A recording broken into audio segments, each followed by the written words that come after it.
तो यहाँ पर हम लोग देखेंगे क्लास 10th एनसीईआरटी का मैथ एक्सरसाइज 3.7 का यहाँ पर प्रश्न संख्या 7वां का तीसरे नंबर का प्रश्न हम लोग यहाँ पर देखने वाले। तीसरे नंबर का प्रश्न क्या है, देखो दो चर वाले रैखिक समीकरण है, हमको सॉल्व करना है। तो ये है हमारे पास पहला समीकरण x बट्टे ए माइनस वाई बट्टे बी बराबर में 0।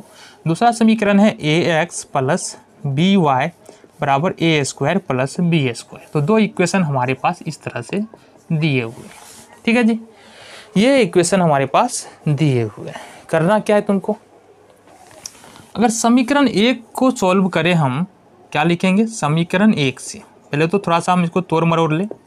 तो समीकरण 1 क्या दिया हुआ है, समीकरण 1 दिया है x बट्टे ए माइनस में y बट्टे बी, ठीक है, बराबर में क्या है 0 है। अब अगर तुम a और b का एलसीएम लो तो क्या हो जाएगा, ab हो जाएगा।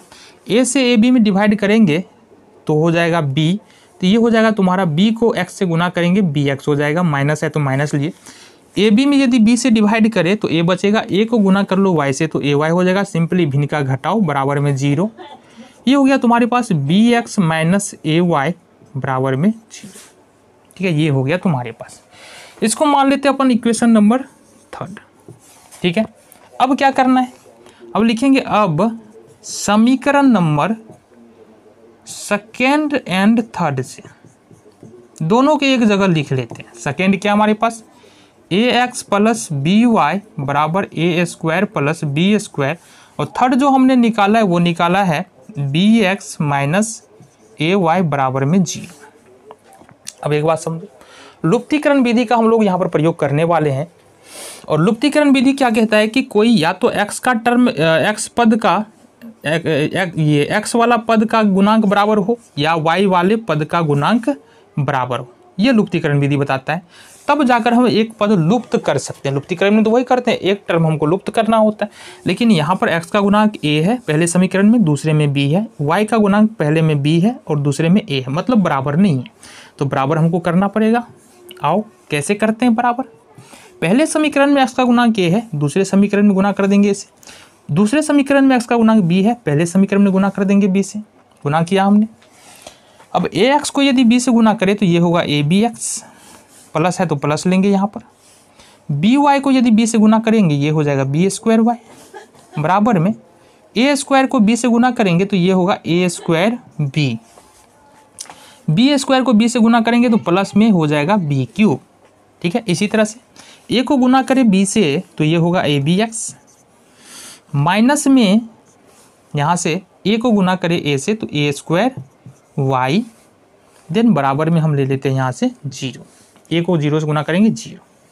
अब यहाँ पर देखो abx है, abx है, समीकरण 1 और समीकरण 2 में x के गुणांक बराबर हो चुके हैं, लेकिन दोनों का चिन्ह समान है, इसलिए हमको यहाँ पर घटाना पड़ेगा।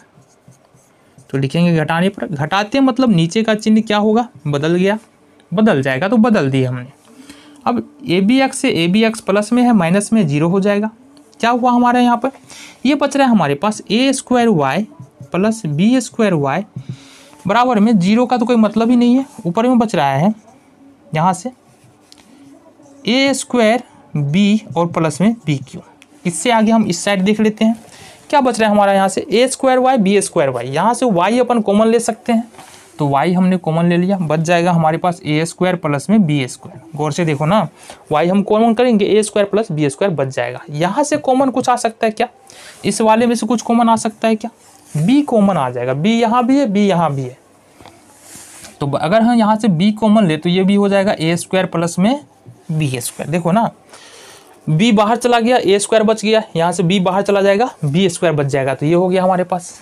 y बराबर अगर लिखे हम तो क्या होगा b into a square plus में बी स्क्वायर बट्टे में ये हो जाएगा हमारे पास a स्क्वायर प्लस में b square. a square b square से a square b square cancel, मतलब y का वैल्यू जो निकल रहा है यहाँ पर वो निकल रहा है तुमको b। y का वैल्यू क्या निकल गया, b निकल गया, यहाँ तक भी कोई दिक्कत नहीं। अब अगर y का मान यदि हम रख दे समीकरण नंबर 1 में, 1 में क्या बोल सकते हैं, 1 में नहीं रखना है जी, समीकरण 3 में रख सकते हैं या सेकंड में रख सकते हैं, तो समीकरण 2 में ही रखते हैं। समीकरण 2 में रखने पर तो समीकरण 2 क्या है हमारा, देखो यहाँ से ये है ax प्लस बी वाई बराबर ए स्क्वायर प्लस में बी स्क्वायर। जैसा कि हमको पता है y का मान b निकाला हमने, मतलब a x plus b into y का मान b है बराबर ए स्क्वायर प्लस में बी स्क्वायर। यहाँ से a x plus b square, b into b square, power जुड़ जाता है चर का, a square plus b square. A x बराबर हो जाएगा a square plus b square, इसको इधर शिफ्ट करेंगे तो ये माइनस में बी स्क्वायर माइनस में बी स्क्वायर प्लस में 0। अब अगर x बराबर लिखेंगे तो ये होगा ए स्क्वायर बट्टी में ए, गुना में है ए इधर आगे भाग में आ जाएगा। ए स्क्वायर का मतलब होता है ए इंटू ए, नीचे में है ए से ए गया घूमने, बचा हमारा ए। तो इस तरह से x बराबर ए निकाला हमने और y बराबर निकाला b। तो ये था क्वेश्चन नंबर कितना हमारा 3।